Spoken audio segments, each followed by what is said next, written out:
सारी वार्ता दसी, चगाठा भी पढ़ दित्तियां, पर गुरु अर्जन देव महाराज उन्होंने समाधि नहीं खोली। महाराज कहते भाई अमृत वेले दिन चढ़द्या असीं जावांगे। सिख संगतां इकत्तर होईयां, कुछ संगतां नाल होईयां इकट्ठियां।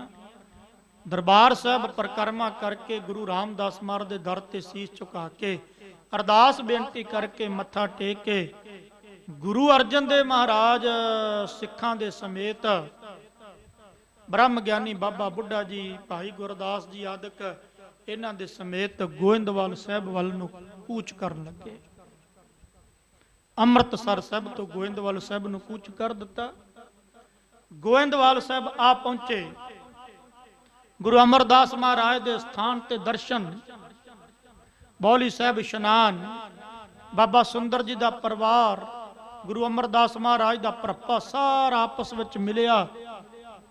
कथा कहानियां वार्ता आदਿਕ जो कवि संतोख सिंह ने लिखिया।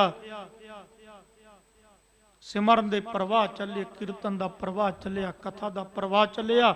गुरु अर्जन देव महाराज बारे जदों संगत ने सुनिया, लागे लागे पिंडां दी संगत ने हुम हुमा के पहुंचियां कि गुरु नानक दा स्वरूप गुरु अर्जन देव महाराज गोविंदवाल साहब आ गया। संगतां ने आके दर्शन कीते। एक दो दिन रुके। उस तो बाद जिस चुबारे दे विच बाबा मोहन जी बैठे सन, उस चुबारे दे तुसीं अज जाके दर्शन करियो। उहदे नाल गली वगदी एक गली, उस गली दे विच हजूर ने हुक्म कीता अपने सिख नूं कि भाई एक तलाई आदਿਕ कह लवो, कोई भी चादर कह लवो, वो लैके आओ।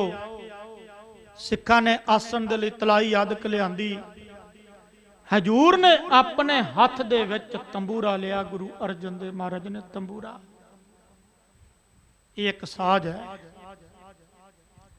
तंबूरे दियां तंदां जिस वेले गुरु अर्जन देव महाराज छेड़दे होने आ, जरा सोच के तां देखो भी जेड़े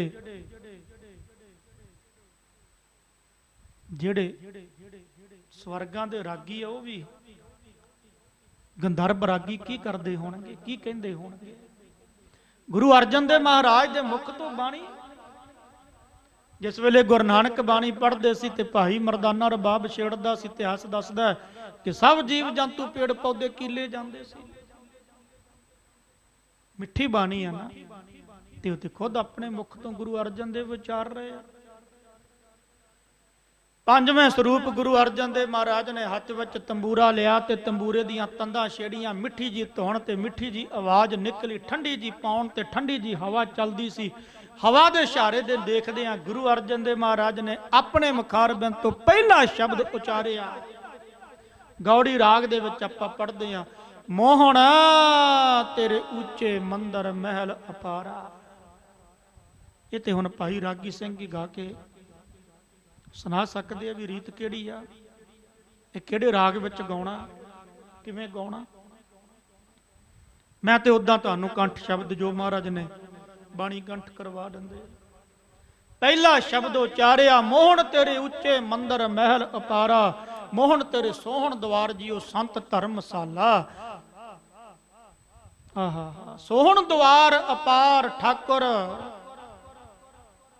सदा कीर्तन गावहे। जह साध संत इकत्तर होवे, कहा तुझह ते आवे। कर दया मया दयाल स्वामी हो दीन कृपारा। बिनवंत नानक दर्श प्यासे मिल दर्शन सुख सारा। ये पहला शब्द महाराज ने उचारिया। बाबा मोहन जी दे कन्नी आवाज पई जदों महाराज ने राग दे विच पढ़िया ना, क्योंकि गुरु साहब नूं ते धुर तों ही राग आउंदे सीगे। मोहन तेरे ऊंचे मंदर महल अपारा।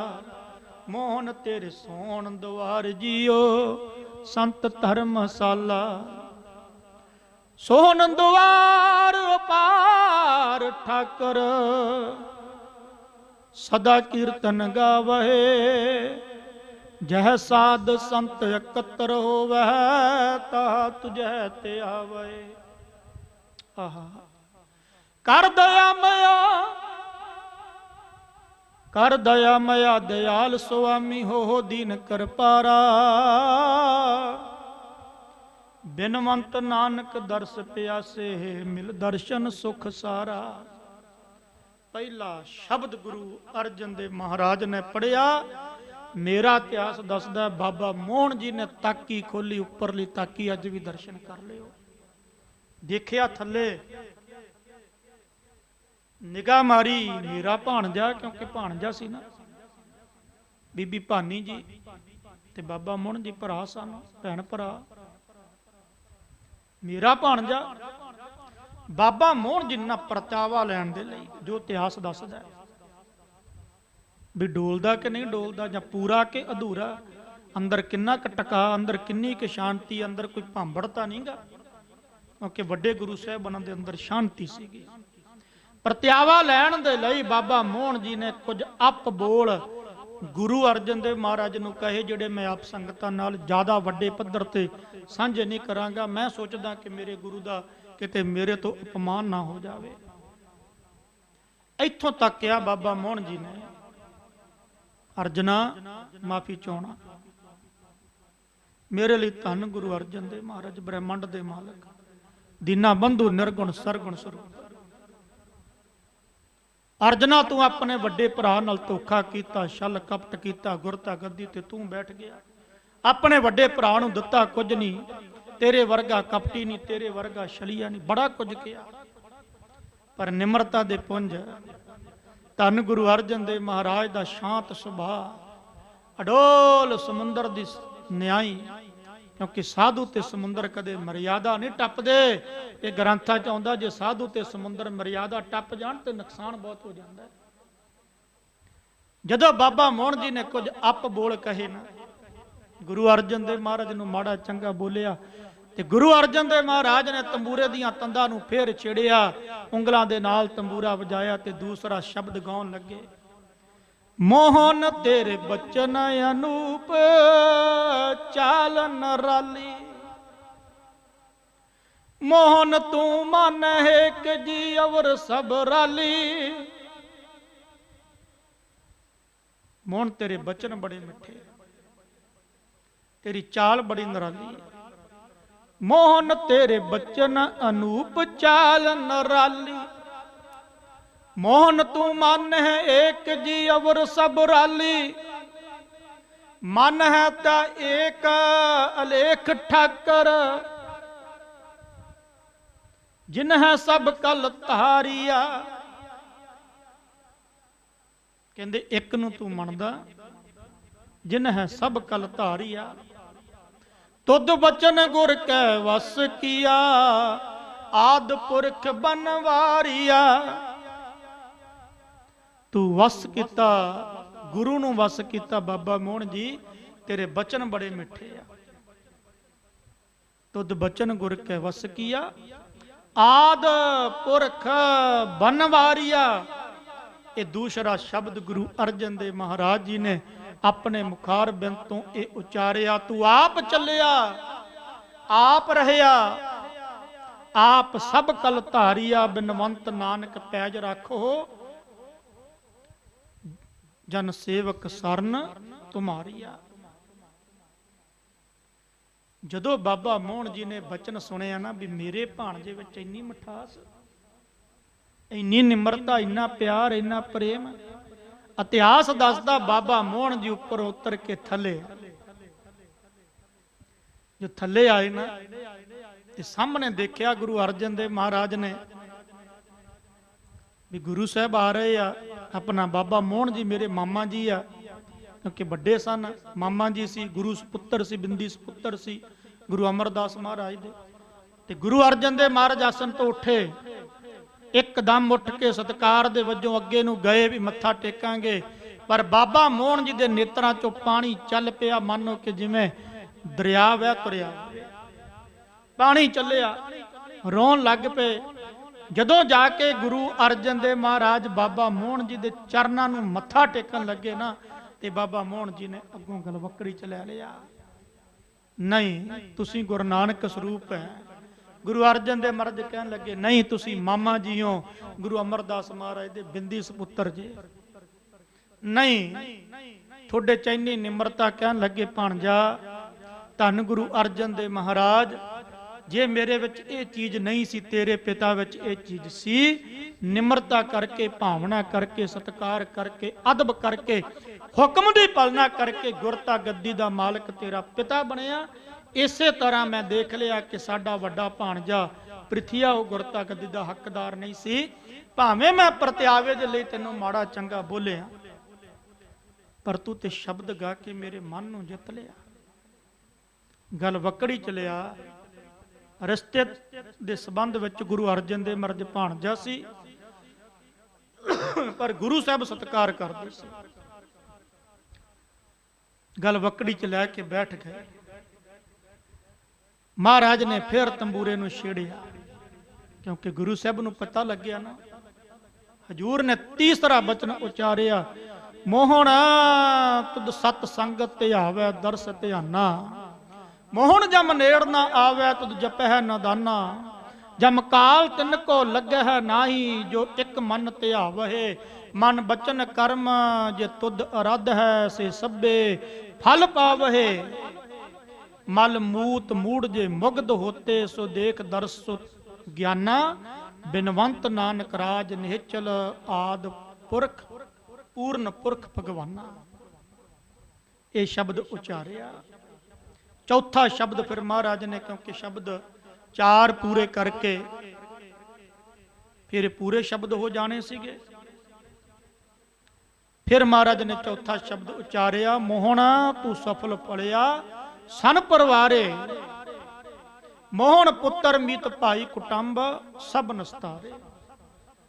ये महाराज ने चार शब्द उचारे।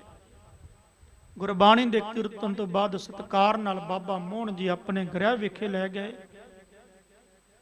उस रात अगम्मी बचन गुरु नानक दे बचन गुरु नानक दा इतिहास गुरु नानक दी वडियाई हुण सिखां ने ते गुरु नानक दी वडियाई करनी है ना अगम्मी वडियाई होई। अगले दिन बौली साहब इशनान करके बाबा मोहन जी नूं गुरु अमरदास महाराज जी दे पुत्र नूं गुरु अर्जन देव महाराज ने बेनती की। बाबा मोहन जी कहन लगे नहीं तुसी गुरु स्वरूप हो। नहीं गुरु अर्जन देव महाराज कहंदे तुसी मामा जी हो। ये एक भावना सी जो कवि संतोख सिंह दे इतिहास दे विचों उछलदी है गुरमुख प्यारे। ये 9 रस हुंदे आ कथा दे।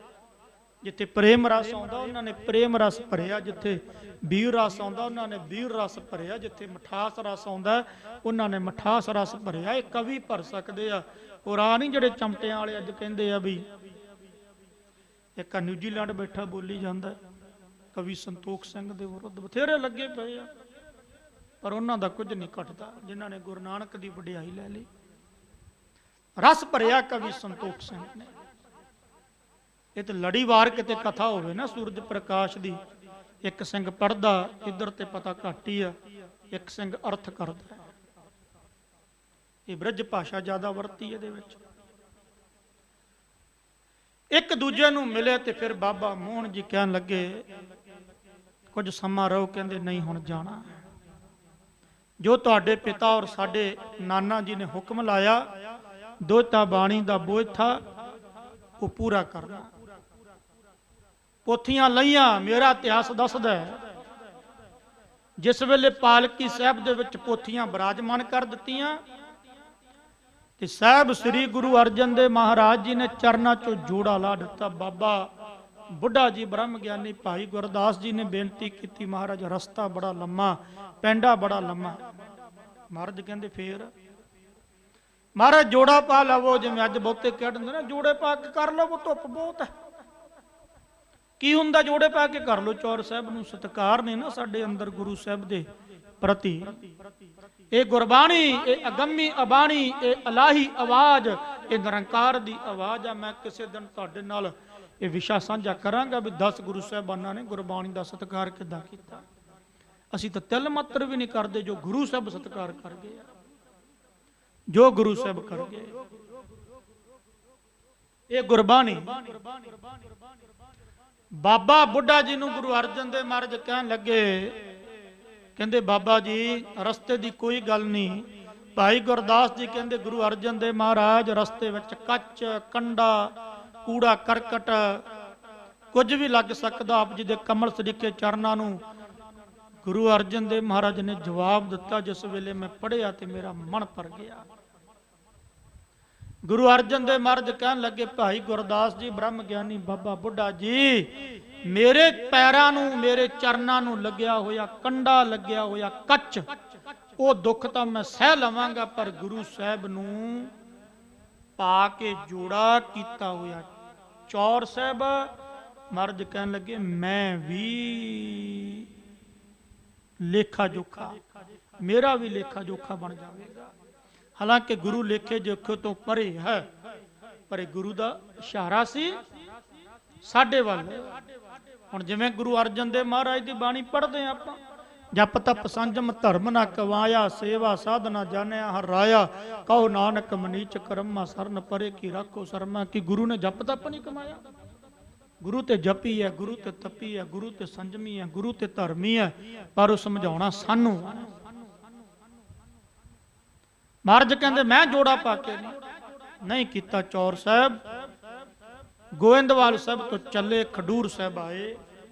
ਖਡੂਰ ਸਾਹਿਬ ਬਾਬਾ ਦਾਤੂ ਜੀ ਨੇ ਜਿਹੜੀ ਲੱਤ ਮਾਰੀ ਸੀ ਨਾ ਗੁਰੂ ਅਮਰਦਾਸ ਮਹਾਰਾਜ ਜੀ ਦੇ, ਉਦੋਂ ਤੋਂ ਲੱਤ ਬਿਲਕੁਲ ਠੀਕ ਨਹੀਂ ਸੀ। ਫਿਰ ਉਸ ਸਮੇਂ ਗੁਰੂ ਅਰਜਨ ਦੇਵ ਮਹਾਰਾਜ ਨੇ ਬਾਬਾ ਦਾਤੂ ਜੀ ਦੀ ਲੱਤ ਠੀਕ ਕੀਤੀ। ਗੁਰੂ ਅਰਜਨ ਦੇਵ ਮਹਾਰਾਜ ਨੇ ਬਖਸ਼ਿਸ਼ ਕਰਕੇ ਇੱਥੇ ਖਡੂਰ ਸਾਹਿਬ ਬਾਬਾ ਦਾਤੂ ਜੀ ਨੂੰ ਮਿਲੇ। ਗੁਰੂ ਅੰਗਦ ਦੇਵ ਮਹਾਰਾਜ ਦੇ ਸਥਾਨ ਤੇ ਨਤਮਸਤਕ ਹੋਏ ਤੇ ਚਲੇ ਗਏ। ਅੰਮ੍ਰਿਤਸਰ ਸਾਹਿਬ ਜਦੋਂ ਪਤਾ ਲੱਗਿਆ ਸਿੱਖ ਸੰਗਤਾਂ ਨੂੰ ਕਿ ਪੋਥੀਆਂ ਲੈ ਕੇ ਵੱਡੇ ਗੁਰੂ ਸਾਹਿਬਾਨਾਂ ਦੀ ਬਾਣੀ ਲੈ ਕੇ ਗੁਰੂ ਅਰਜਨ ਦੇਵ ਮਹਾਰਾਜ ਅੰਮ੍ਰਿਤਸਰ ਸਾਹਿਬ ਆ ਰਹੇ ਨੇ, ਸੰਗਤਾਂ ਦੇ ਅੰਦਰ ਉਤਸ਼ਾਹ ਹੋਇਆ, ਖੁਸ਼ੀ ਹੋਈ, ਘਿਓ ਦੇ ਦੀਵੇ ਬਾਲੇ ਗਏ, ਆਨੰਦ ਸਤ ਸੰਗਤਾਂ ਹੋਈਆਂ। ਸਭ ਤੋਂ ਪਹਿਲਾਂ ਜਿਹੜੀਆਂ ਪੋਥੀਆਂ ਦੀ ਪਾਲਕੀ ਸੀ ਨਾ, ਤੁਸੀਂ ਦਰਸ਼ਨ ਕਰਦੇ ਹੋ, ਚੜ੍ਹਦੇ ਵਾਲੇ ਪੱਖ ਜਿਹਨੂੰ ਆਪਾਂ ਕਹਿੰਦੇ ਆ ਪੂਰਬ, ਪੂਰਬ ਵਾਲੇ ਪੱਖ ਜਿਹੜੀ ਇਹ ਡਿਉੜੀ ਹੈ ਨਾ ਲੰਗਰ ਵਾਲੀ, ਉੱਥੋਂ ਥੱਲੇ ਉਤਰਦੇ ਆਈ ਪਰਿਕਰਮਾ ਵਿੱਚ ਦਖਲ ਹੁੰਦੇ ਆ। ਮੈਂ ਇੱਕ ਬੇਨਤੀ ਕਰਾਂ ਵੀ ਜਦੋਂ ਦਰਬਾਰ ਸਾਹਿਬ ਜਾਣੇ ਜਾਂ ਕਿਸੇ ਵੀ ਗੁਰ ਸਥਾਨ ਤੇ ਗੁਰ ਇਤਿਹਾਸਕ ਜਗ੍ਹਾ ਤੇ ਜਾਣੇ ਜਿੱਥੇ ਲੰਗਰ ਪਾਣੀ ਛਕਦੇ ਆ, ਛਕੋ, ਹੋਰ ਕਿੱਥੋਂ ਛਕੀਏ? ਆਨੰਦ ਵਿੱਚ ਬੈਠ ਕੇ ਲੰਗਰ ਛਕੋ, ਪੰਗਤ ਵਿੱਚ ਬੈਠ ਕੇ। ਪਰ ਉੱਥੇ ਇੱਕ ਇੱਕ ਇਤਿਹਾਸਕ ਚੀਜ਼ ਨਾਲ ਜੁੜੋ ਵੀ ਇੱਥੇ ਮੇਰੇ ਗੁਰੂ ਸਾਹਿਬ ਨੇ ਕੀ ਕੀਤਾ, ਇੱਥੇ ਗੁਰੂ ਸਾਹਿਬ ਨੇ ਕਿੱਦਾਂ ਕੌਤਕ ਕੀਤਾ, ਇੱਥੇ ਬ੍ਰਹਮ ਗਿਆਨੀ ਫਲਾਨਾ, ਬ੍ਰਹਮ ਗਿਆਨੀ ਫਲਾਨਾ, ਸਿੱਖ ਫਲਾਨਾ ਸ਼ਹੀਦ, ਉੱਥੋਂ ਦੇ ਇਤਿਹਾਸ ਤੋਂ ਜਾਣੂ ਹੋ। ਇਹ ਬੜੀ ਵੱਡੀ ਗੱਲ ਹੈ। ਜਿੱਥੇ ਬੀਬੀ ਰਜਨੀ ਜੀ ਦੀ ਬੇਰੀ ਹੈ, ਬੀਬੀ ਰਜਨੀ ਦਾ ਪਤੀ ਕੋੜੀ ਸੀ, ਉਹ ਠੀਕ ਹੋਇਆ, ਉਹ ਬੇਰੀ ਦੇ ਭਾਵ ਖੱਬੇ ਪਾਸੇ ਇੱਕ ਦੇਖ ਲਿਓ, ਤੁਸੀਂ ਜਾ ਕੇ ਦਰਸ਼ਨ ਕਰਿਓ, ਪਾਲਕੀ ਬਣੀ ਆ ਪੱਥਰ ਦੀ, ਉੱਥੇ ਸਭ ਤੋਂ ਪਹਿਲਾਂ ਆ ਕੇ ਪੋਥੀਆਂ ਰੱਖੀਆਂ ਸਨ।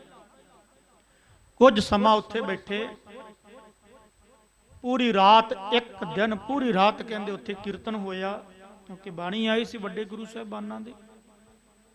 ਸਮਾਂ ਲੰਘਿਆ, ਗੁਰੂ ਅਰਜਨ ਦੇਵ ਮਹਾਰਾਜ ਘਰ ਵਾਪਸ ਚਲੇ ਗਏ। ਉੱਥੇ ਕੁਝ ਸਿੱਖ ਸੰਗਤਾਂ ਕੀਰਤਨ ਬਾਣੀ ਦੇ ਪ੍ਰਵਾਹ ਚੱਲੀ ਗਏ। ਸਿਆਣੇ ਸਿੱਖਾਂ ਨਾਲ ਗੁਰੂ ਅਰਜਨ ਦੇਵ ਮਹਾਰਾਜ ਨੇ ਸਲਾਹ ਕੀਤੀ ਕਿ ਭਾਈ ਹੁਣ ਗੁਰੂ ਸਾਹਿਬਾਨਾਂ ਦੀ ਇਕੱਤਰ ਕਰਨੀ ਆ ਬਾਣੀ, ਲੜੀਵਾਰ ਤਰਤੀਬ, ਭਾਵ ਲੜੀਵਾਰ, ਪਹਿਲੇ ਗੁਰੂ ਸਾਹਿਬਾਨ, ਦੂਜੇ ਤੀਜੇ ਭਗਤਾਂ ਦੀ ਬਾਣੀ ਜਿਹੜੀ ਕੋਈ ਜਗ੍ਹਾ ਹੋਵੇ ਚੰਗੀ। ਭਾਈ ਗੁਰਦਾਸ ਜੀ ਨੂੰ ਭੇਜਿਆ, ਜਗ੍ਹਾ ਦੇਖ ਕੇ ਆਓ। ਭਾਈ ਗੁਰਦਾਸ ਜੀ ਨੇ ਜਗ੍ਹਾ ਇੱਕ ਦੇਖੀ ਜਿਹੜੀ ਅੱਜ ਸ਼ਹੀਦਾਂ ਦੇ ਸਥਾਨ ਦੇ ਨੇੜੇ, ਜਿੱਥੇ ਬਾਬਾ ਦੀਪ ਸਿੰਘ ਜੀ ਦਾ ਸਥਾਨ ਹੈ ਨਾ, ਉੱਥੇ ਰਾਮਸਰ ਵਾਲੀ ਪਾਵਨ ਪਵਿੱਤਰ ਸਥਾਨ, ਉਹ ਜਗ੍ਹਾ ਦੇਖੀ ਮਹਾਰਾਜ। ਇਹ ਜਗ੍ਹਾ ਬੜੀ ਆਨੰਦ ਵਾਲੀ ਆ। ਮਹਾਰਾਜ ਨੇ ਆਪ ਜਾ ਕੇ ਜਗ੍ਹਾ ਦੇਖੀ, ਬੇਰੀਆਂ ਲੱਗੀਆਂ ਸਨ, ਝੁੰਡ ਸੀਗਾ, ਛਾਂ ਬੜੀ ਸੰਘਣੀ ਸੀ। ਜਗ੍ਹਾ ਨੂੰ ਸਾਫ਼ ਕਰਾਇਆ ਗਿਆ, ਤੰਬੂ ਲਵਾਇਆ ਗਿਆ। ਉਹ ਪੋਥੀਆਂ ਉੱਥੋਂ ਫਿਰ ਇੱਥੇ ਲਿਆਂਦੀਆਂ ਗਈਆਂ ਰਾਮਸਰ ਵਾਲੀ ਪਾਵਨ ਪਵਿੱਤਰ ਧਰਤੀ ਤੇ ਹਜੂਰ ਨੇ ਇਹਦਾ ਨਾਮ ਦਿੱਤਾ ਰਾਮਸਰ ਦੀ ਪਾਵਨ ਪਵਿੱਤਰ ਧਰਤੀ, ਗੁਰੂ ਅਰਜਨ ਦੇਵ ਮਹਾਰਾਜ ਨੇ। ਹੁਕਮ ਕਰ ਦਿੱਤਾ ਕਿ ਭਾਈ ਸਾਡੀ ਆਗਿਆ ਤੋਂ ਬਗੈਰ ਕਿਸੇ ਨੇ ਤੰਬੂ 'ਚ ਨਹੀਂ ਆਉਣਾ। ਹੁਣ ਜੋ ਨਾਨਾ ਜੀ ਗੁਰੂ ਅਮਰਦਾਸ ਮਹਾਰਾਜ ਨੇ ਹੁਕਮ ਕੀਤਾ ਸੀ ਉਹਦੇ ਉੱਪਰ ਤਿਆਰ ਬਰ ਤਿਆਰ ਕਲਮ ਲਈ, ਦਵਾਤ ਲਈ, ਕਾਗਜ਼ ਲਏ। ਉਹ ਧਨ ਕਲਮ, ਉਹ ਧਨ ਦਵਾਤ, ਉਹ ਧਨ ਕਾਗਜ਼, ਉਹ ਧਨ ਪੀੜਾ ਸਾਹਿਬ ਜਿੱਥੇ ਧੰਨ ਗੁਰੂ ਅਰਜਨ ਦੇਵ ਮਹਾਰਾਜ ਔਰ ਵੱਡੇ ਗੁਰੂ ਸਾਹਿਬਾਨਾਂ ਦੀ ਬਾਣੀ ਇਕੱਤਰ ਹੋ ਕੇ ਲਿਖੀ ਗਈ। ਧੰਨ ਹੈ, ਧੰਨ ਆ ਭਾਈ।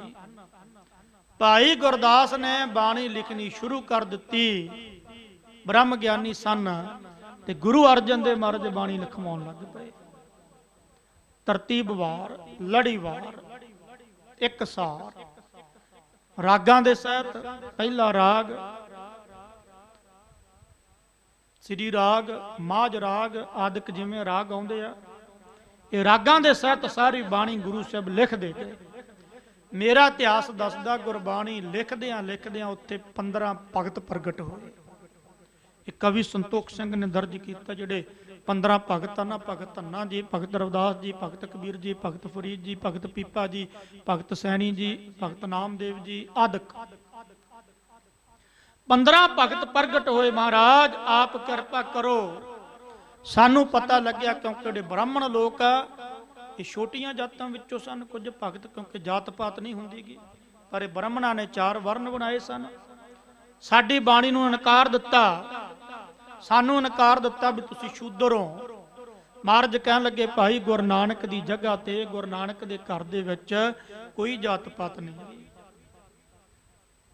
ਕਰਤਾਰ ਉੱਚਾ ਹੈ, ਜੀਵਨ ਉੱਚਾ ਹੈ।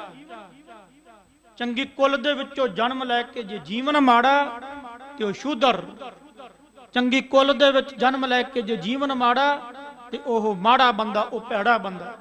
ਮਾੜੀ ਕੁੱਲ ਦੇ ਵਿੱਚ ਜਨਮ ਲੈ ਕੇ ਜੇ ਜੀਵਨ ਉੱਚਾ ਤੇ ਉਹਦੇ ਵਰਗਾ ਕੋਈ ਬ੍ਰਾਹਮਣ ਹੀ ਹੈ ਨਹੀਂ, ਮੰਨ ਲਓ ਬ੍ਰਹਮ ਸਰੂਪ ਹੈ।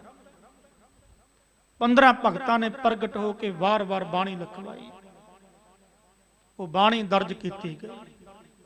ਮੈਂ ਇੱਥੇ ਇੱਕ ਬੇਨਤੀ ਕਰ ਦੇਵਾਂ, ਦੱਸਣਾ ਜ਼ਰੂਰੀ ਹੈ। ਜਿਸ ਵੇਲੇ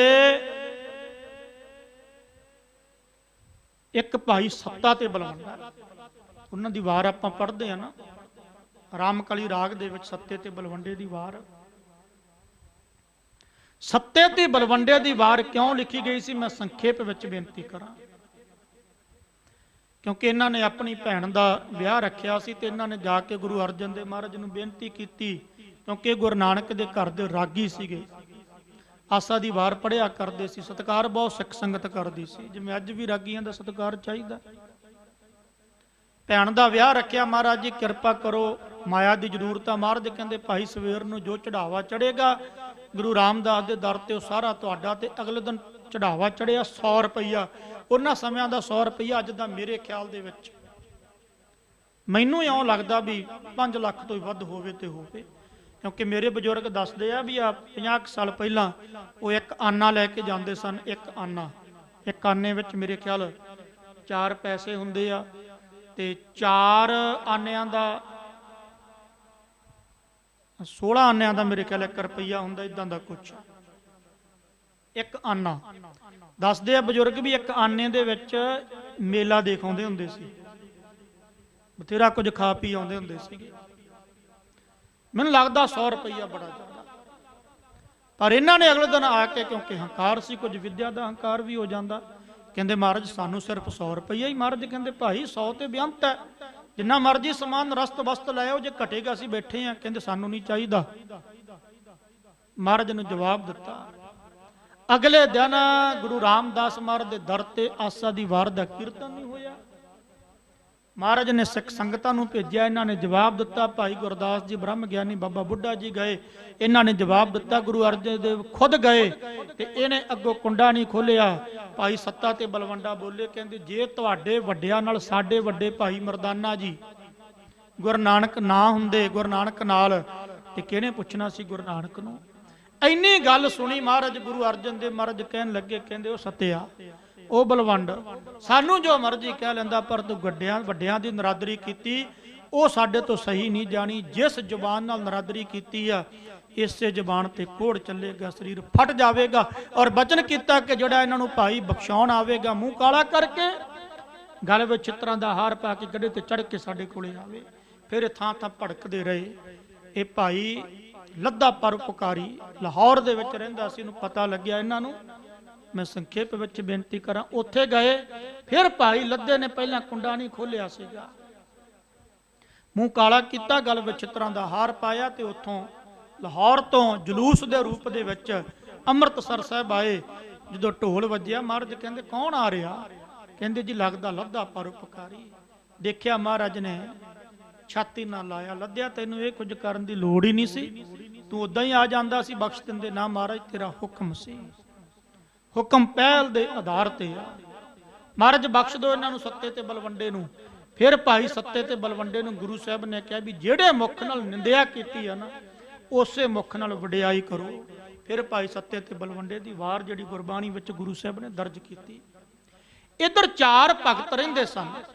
ਜਦੋਂ ਭਾਈ ਲੱਦਾ ਪਰਉਪਕਾਰੀ ਵਾਪਸ ਗਿਆ ਨਾ, ਤੇ ਪਤਾ ਲੱਗਿਆ ਵੀ ਗੁਰੂ ਅਰਜਨ ਦੇਵ ਮਹਾਰਾਜ ਬਾਣੀ ਲਿਖ ਰਹੇ ਆ, ਬਾਣੀ ਉਚਾਰਨ ਕਰ ਰਹੇ ਆ। ਇਹ 4 ਭਗਤ ਰਹਿੰਦੇ ਸੀ। 4 ਭਗਤਾਂ ਦਾ ਨਾਮ ਆਇਆ ਲਾਹੌਰ ਦੇ ਵਿੱਚ।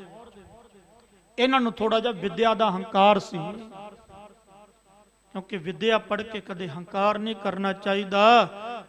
ਗੁਰਬਾਣੀ ਦਾ ਬਚਨ, ਹਮ ਬੜ ਕਬ ਕੁਲੀਨ ਹਮ ਪੰਡਤ ਹਮ ਜੋਗੀ ਸੰਨਿਆਸੀ, ਗੁਣੀ ਗਿਆਨੀ ਸੂਰਮ ਦਾਤੇ ਇਹ ਬੁੱਧ ਕਬ ਹੈ ਨਾ ਨਾਸੀ।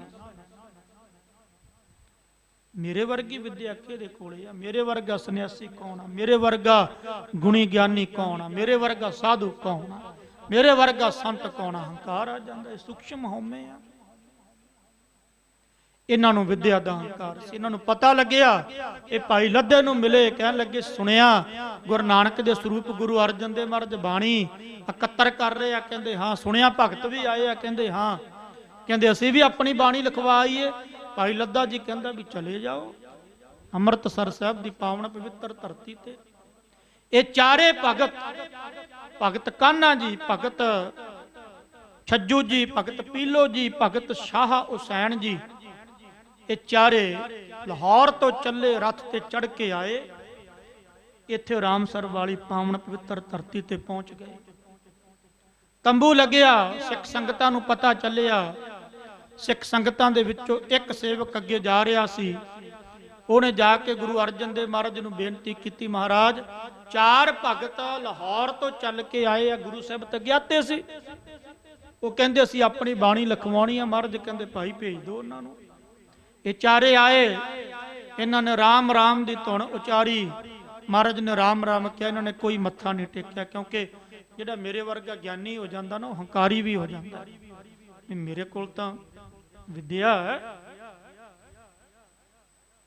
ਜਿਵੇਂ ਛੱਜੂ ਝੀਵਰ ਤੋਂ ਮਹਾਰਾਜ ਨੇ ਅਰਥ ਕਰਵਾਏ ਸੀ ਨਾ, ਉਸ ਵੇਲੇ ਪੰਡਤ 8ਵੇਂ ਪਾਤਸ਼ਾਹ ਦੇ ਸਾਹਮਣੇ ਹੰਕਾਰੀ ਹੋ ਗਿਆ ਸੀਗਾ। ਪੰਡਤ ਲਾਲੂ ਦੀ ਛੋਟੀ ਜੀ ਉਮਰ ਦਾ ਇਹ ਗਿਆਨੀ ਬਣਿਆ। ਇਹ ਹੰਕਾਰੀ ਹੋ ਗਿਆ। 4 ਦੇ 4 ਮਹਾਰਾਜ ਦੇ ਸਨਮੁਖ ਬੈਠ ਕੇ ਮਹਾਰਾਜ ਕਹਿੰਦੇ ਦੱਸੋ ਭਾਈ। ਕਹਿੰਦੇ ਜੀ ਤੁਸੀਂ ਬਾਣੀ ਇਕੱਤਰ ਕਰ ਰਹੇ ਆ। ਕਹਿੰਦੇ ਗੁਰੂ ਨਾਨਕ ਦੀ ਕਿਰਪਾ ਦੇ ਨਾਲ, ਵੱਡੇ ਗੁਰੂ ਸਾਹਿਬਾਨਾਂ ਦੀ ਬਾਣੀ। ਕਹਿੰਦੇ ਭਗਤ ਵੀ ਆਏ ਸੀ। ਮਹਾਰਾਜ ਕਹਿੰਦੇ ਹਾਂ 15 ਭਗਤ ਬਾਣੀ ਲਿਖਵਾ ਕੇ ਗਏ ਆ। ਕਹਿੰਦੇ ਅਸੀਂ ਵੀ ਲਿਖਵਾਉਣੀ ਚਾਹੁੰਦੇ ਆ ਬਾਣੀ। ਮਹਾਰਾਜ ਕਹਿੰਦੇ ਦੱਸੋ ਭਾਈ। ਇਹਨਾਂ ਨੇ ਜੋ ਕਲਮ ਲਿਖੀ ਸੀ, ਮੈਂ ਉਹ ਕਲਮ ਕਵੀ ਸੰਤੋਖ ਸਿੰਘ ਦੇ ਇਤਿਹਾਸ ਵਿੱਚੋਂ ਪੜ੍ਹੀ, ਜਿਹੜੀ ਆਪ ਸੰਗਤਾਂ ਨਾਲ ਸਾਂਝੀ ਕਰ ਰਹੇ ਆ। ਪਹਿਲੇ ਨੰਬਰ ਤੇ ਭਗਤ ਕਾਨਾ ਇਹਨਾਂ ਦਾ ਮੁਖੀ ਸੀਗਾ। ਉਹ ਬੋਲਿਆ, ਕਹਿੰਦਾ ਮੈਂ ਉਹੀ ਰੇ, ਮੈਂ ਉਹੀ ਰੇ, ਜਾ ਕੋ ਵੇਦ ਪੁਰਾਣ ਸਭ ਗਾਵੇ, ਖੋਜਤ ਖੋਜ ਨਾ ਕੋਈ ਰੇ, ਜਾ ਕੋ ਨਾਰਦ ਸਾਰਦ ਸੇਵੈ, ਸੇਵੈ ਦੇਵੀ ਦੇਵਾ ਰੇ, ਬ੍ਰਹਮਾ ਮਹੇਸ਼ ਰੱਦ ਹੈ, ਕਰਦੇ ਜਾ ਕੀ ਸੇਵਾ ਰੇ। ਮਹਾਰਾਜ ਕਹਿਣ ਲੱਗੇ, ਕਹਿੰਦੇ ਸਾਨੂੰ ਇਹ ਨਹੀਂ ਚਾਹੀਦੀ। ਕਹਿੰਦਾ ਜੀ ਕਿਉਂ? ਮਹਾਰਾਜ ਕਹਿੰਦੇ ਠੀਕ ਆ, ਅਸੀਂ ਮੰਨਦੇ ਆ ਵੀ ਬ੍ਰਹਮ ਗਿਆਨ ਹੋਣਾ ਜ਼ਰੂਰੀ ਆ, ਬ੍ਰਹਮ ਵਿੱਚ ਭੇਦ ਹੋਣਾ ਜ਼ਰੂਰੀ ਹੈ, ਮੇਰਾ ਸਰੂਪ ਉਹੀ ਹੈ, ਪਰ ਕਹਿੰਦੇ ਤੁਸੀਂ ਹੰਕਾਰ ਦੇ ਸਹਿਤ ਬੋਲ ਰਹੇ ਹੋ। ਮਹਾਰਾਜ ਕਹਿੰਦੇ ਨਹੀਂ, ਦਰਜ ਕਰਾਂਗੇ। ਦੂਸਰਾ ਭਗਤ ਪੀਲੋ। ਮਹਾਰਾਜ ਕਹਿੰਦੇ ਪੀਲੋ ਤੂੰ ਬੋਲ। ਪੀਲੋ ਨੇ ਅਗਲੇ ਬਚਨ ਕਹੇ। ਪੀਲੋ ਕਹਿਣ ਲੱਗਾ, ਪੀਲੋ ਅਸਾਂ ਨਾਲੋਂ ਸਹੀ ਭਲੇ ਜਨਮਦਿਆਂ ਜੋ ਮੂਹੇ, ਕਹਿੰਦੇ ਸਾਡੇ ਨਾਲ ਉਹ ਚੰਗੇ ਜਿਹੜੇ ਜੰਮਦੇ ਹੀ ਮਰ ਗਏ। ਮਹਾਰਾਜ ਕਹਿੰਦੇ ਕਿਉਂ? ਕਹਿੰਦੇ ਜੇ ਜੰਮੇ ਆ ਤੇ ਆ ਵਕਾਰ ਦੇਖਣੇ ਪਏ, ਆ ਸੰਸਾਰ ਦੇਖਣਾ ਪਿਆ, ਦੁਨੀਆ ਦੇਖਣੀ ਪਈ, ਆ ਜੋ ਕੁਝ ਦੇਖਣਾ ਪਿਆ, ਜਿਹੜੇ ਮਰ ਗਏ ਉਹੀ ਚੰਗੇ ਆ। ਮਹਾਰਾਜ ਕਹਿਣ ਲੱਗੇ ਪੀਲੋ ਤੂੰ ਵੀ ਗਲਤ। ਕਹਿੰਦਾ ਜੀ ਕਿਉਂ? ਮਹਾਰਾਜ ਕਹਿਣ ਲੱਗੇ ਜੇ ਜਨਮ ਹੀ ਨਹੀਂ ਲਿਆ ਤੇ ਜਨਮ ਸਕਾਰਥ ਕਿਵੇਂ ਕਰਾਂਗੇ? ਜਿਹੜੇ ਆ ਜਿੰਨੇ ਜਨਮ ਜਿਨ੍ਹਾਂ ਨੇ ਲਏ ਆ ਵੀ ਇਹਨਾਂ ਨੂੰ ਮਾੜਾ ਹੀ ਸਮਝ ਗਏ ਹੁਣ। ਮੇਰੇ ਗੁਰੂ ਅਮਰਦਾਸ ਮਹਾਰਾਜ ਤਾਂ ਬਾਣੀ ਦੇ ਵਿੱਚ ਇਹ ਗੱਲ ਕਹਿੰਦੇ ਆ, ਗੁਰੂ ਅਰਜਨ ਦੇਵ ਨੇ ਉਸ ਵੇਲੇ ਕਿਹਾ ਇਹੋ ਵਿਸ ਸੰਸਾਰ ਤੁਮ ਦੇਖਦੇ, ਇਹੋ ਹਰ ਕਾ ਰੂਪ ਹੈ, ਇਹ ਹਰੀ ਦਾ ਰੂਪ ਹੈ। ਤੇ ਤੂੰ ਕਹਿਣ ਲੱਗਾ ਵੀ ਜਨਮ ਦੀ ਲੋੜ ਹੀ ਨਹੀਂ। ਜੇ ਜਨਮ ਹੈ ਤੇ ਜਨਮ ਨੂੰ ਸਕਾਰਥ ਕਰਾਂਗੇ। ਭਈ ਪ੍ਰਾਪਤ ਮਾਨੁਖ ਦੇ ਹੋਰੀਆ, ਗੋਬਿੰਦ ਮਿਲਨ ਕੀ ਇਹ ਤੇਰੀ ਬਰੀਆ।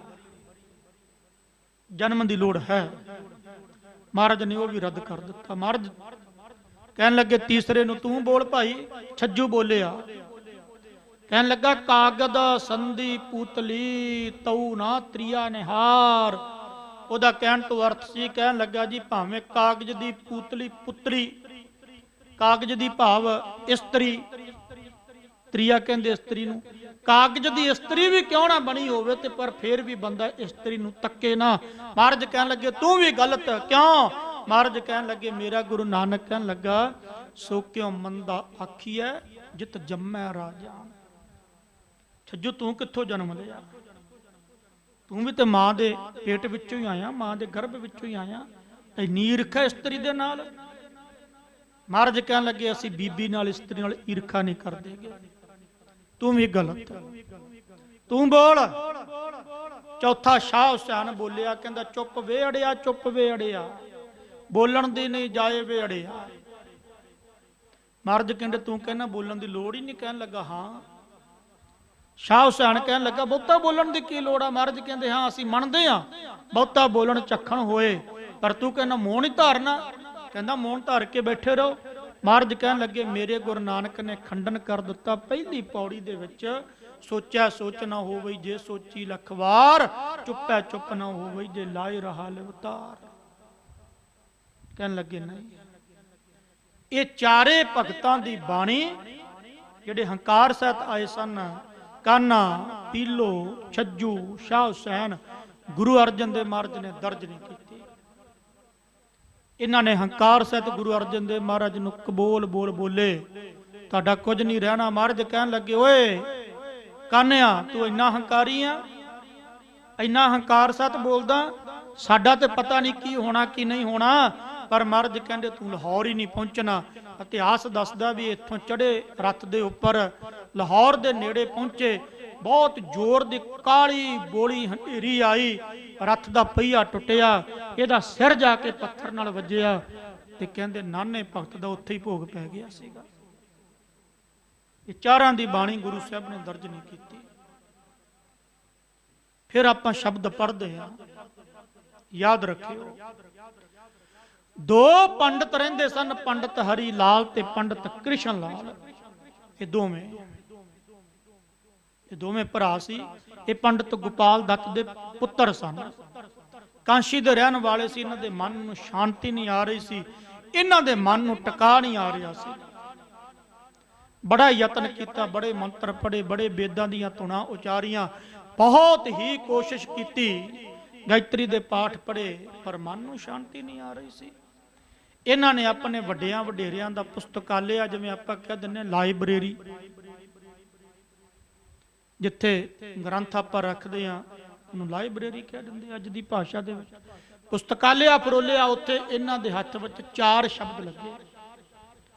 ਉਹ ਸ਼ਬਦ ਸੀ ਗੁਰੂ ਨਾਨਕ ਦੇਵ ਮਹਾਰਾਜ ਦਾ। ਜਦੋਂ ਸਹਿਸਕ੍ਰਿਤੀ ਪੜ੍ਹਦੇ ਆ ਨਾ, ਉਹਦੇ ਵਿੱਚ ਆਉਂਦਾ ਪੜ ਪੁਸਤਕ ਸੰਧਿਆ ਬਾਦੰ ਸਲ ਪੂਜਸ ਬਗਲ ਸਮਾਦੰ ਮੁਖ ਝੂਠ ਬਿਭੂਖਨ ਸਾਰੰ ਤ੍ਰੈਪਾਲ ਤੇ ਹਾਲ ਵਿਚਾਰੰ ਗਲ ਮਾਲਾ ਤਿਲਕ ਲਲਾਟੰ ਦੋ ਧੋਤੀ ਬਸਤਰ ਕਪਾਟੰ। ਇਹ ਸ਼ਬਦ ਇਹਨਾਂ ਨੇ ਚਾਰੇ ਸ਼ਬਦ ਪੜ੍ਹੇ ਪੰਡਤ ਹਰੀ ਲਾਲ ਤੇ ਪੰਡਤ ਕ੍ਰਿਸ਼ਨ ਲਾਲ ਨੇ। ਮਨ ਨੂੰ ਟਿਕਾ ਆਇਆ, ਮਨ ਨੂੰ ਸ਼ਾਂਤੀ ਆਈ, ਮਨੋਂ ਕਿ ਮਨ ਦੌੜਦਾ ਹੋਇਆ ਟਿਕ ਗਿਆ। ਕਾਂਸ਼ੀ ਵਿੱਚ ਪੁੱਛਿਆ ਵੀ ਇਹ ਪਹਿਲੇ ਸਰੂਪ ਗੁਰੂ ਨਾਨਕ ਦੀ ਬਾਣੀ ਹੈ। ਸਿੱਖਾਂ ਨੂੰ ਪੁੱਛਿਆ ਪੰਡਤ ਹਰੀ ਲਾਲ ਤੇ ਕ੍ਰਿਸ਼ਨ ਲਾਲ ਨੇ ਕਿ ਗੁਰੂ ਨਾਨਕ ਦੇ ਦਰਸ਼ਨ ਹੋ ਜਾਣਗੇ। ਸਿੱਖਾਂ ਨੇ ਕਿਹਾ ਗੁਰੂ ਨਾਨਕ ਤੇ ਕਾਇਆ ਕਰਕੇ ਸਰੀਰ ਕਰਕੇ ਨਹੀਂ, ਪਰ ਉਹਨਾਂ ਦੀ ਜਾਗਦੀ ਜੋਤ ਗੁਰੂ ਅਰਜਨ ਦੇਵ ਮਹਾਰਾਜ ਅੰਮ੍ਰਿਤਸਰ ਸਾਹਿਬ ਦੀ ਪਾਵਨ ਪਵਿੱਤਰ ਧਰਤੀ ਤੇ ਸੁਭਾਏ ਮਾਨ ਬਿਰਾਜਮਾਨ ਹੈ। ਕਹਿੰਦੇ ਅੱਛਾ, ਉੱਥੇ ਜਾ ਕੇ ਤੁਸੀਂ ਦਰਸ਼ਨ ਕਰੋ। ਪੰਡਤ ਹਰੀ ਲਾਲ ਤੇ ਕ੍ਰਿਸ਼ਨ ਲਾਲ ਨੇ ਤਿਆਰੀ ਕੀਤੀ। ਮੈਂ ਸੰਖੇਪ ਵਿੱਚ ਬੇਨਤੀ ਕਰਾਂ। ਇਹ ਚੱਲੇ ਕਾਂਸ਼ੀ ਤੋਂ ਅੰਮ੍ਰਿਤਸਰ ਸਾਹਿਬ ਪਹੁੰਚੇ, ਦਰਬਾਰ ਸਾਹਿਬ। ਜਦੋਂ ਦਰਬਾਰ ਸਾਹਿਬ ਦਾ ਆਨੰਦ ਦੇਖਿਆ, ਸੰਗਤ ਦੇਖੀ, ਕੁਝ ਵੱਖਰਾ ਨਜ਼ਾਰਾ, ਅਚਰਜ ਹੋ ਗਏ, ਹੈਰਾਨ ਹੋ ਗਏ ਵੀ ਕੀ ਬਾਤ ਹੈ।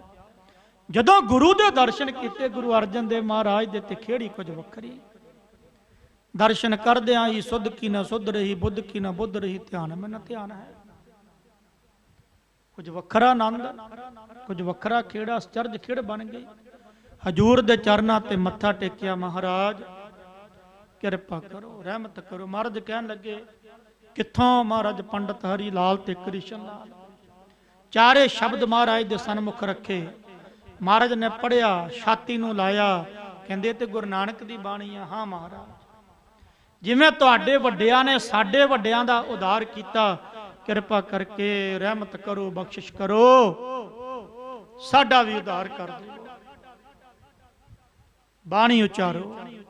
ਫਿਰ ਮਹਾਰਾਜ ਨੇ 67 ਸ਼ਲੋਕ ਪੰਡਤ ਹਰੀ ਲਾਲ ਤੇ ਪੰਡਤ ਕ੍ਰਿਸ਼ਨ ਲਾਲ ਦੇ ਪਰਥਾਏ ਉਚਾਰਨ ਕੀਤੇ। ਜਿਹੜੇ ਆਪਾਂ ਇਹ ਸੰਸਕ੍ਰਿਤੀ ਪੜ੍ਹਦੇ ਆ ਨਾ, ਇਹ ਪੜ੍ਹਨ ਵਿੱਚ ਥੋੜੀ ਜਿਹੀ ਕਠਨ ਹੈ।